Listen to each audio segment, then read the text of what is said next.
Hello and welcome back to my channel, The Himanshu's World. Today I'm here with another video of the topic tympanic membrane perforation. Means यानी जो tympanic membrane होती है वो perforate कैसे हो जाती है. So first we discuss about the definition of the tympanic membrane perforation. In previous video we are discuss about the otitis media yani inflammation of the middle ear. So let's start the definition of the tympanic membrane perforation. So first point we have the definition. The eardrum serves two important function in the ear. यानी जो eardrum होता है वो दो important function को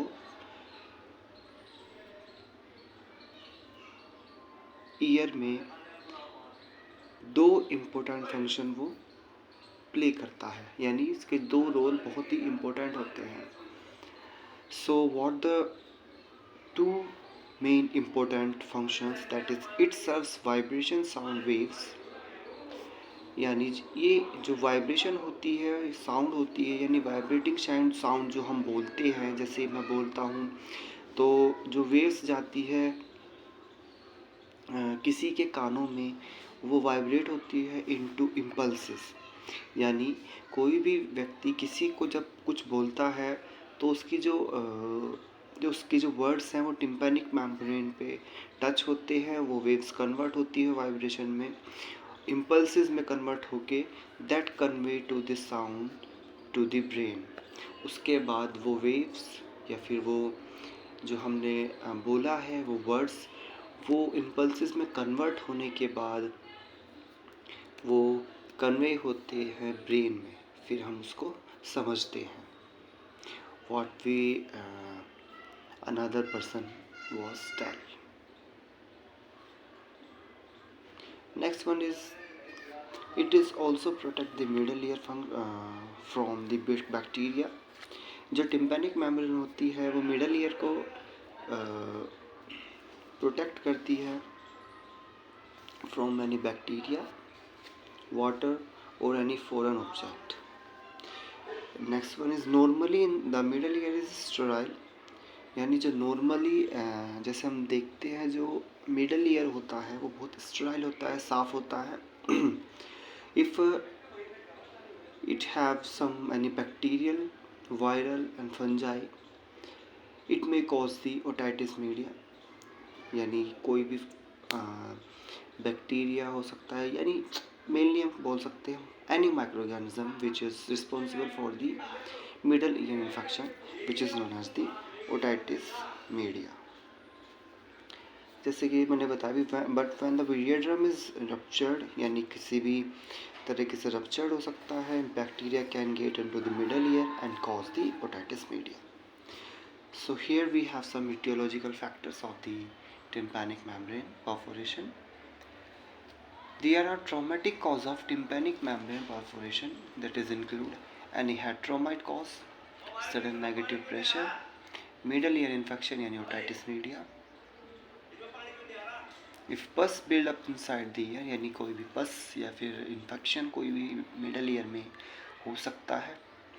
insertion of the object in the ear canal purposely, यानी insertion of object यानी किसी भी हम जैसे पेन हो गया, पेंसिल हो गई, any what ever it is, जो हम ईयर कैनाल में डालते हैं, जैसे हम नॉर्मली खुजलाने के लिए डाल सकते हैं, साफ़ करने के लिए डाल सकते हैं, तो वो चीज़ें हमें नहीं करनी चाहिए. उससे भी टिम्पैनिक मेम्ब्रेन पे बहुत ज़्यादा अफेक्ट पड़ता है.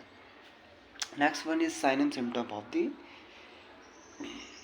tympanic membrane.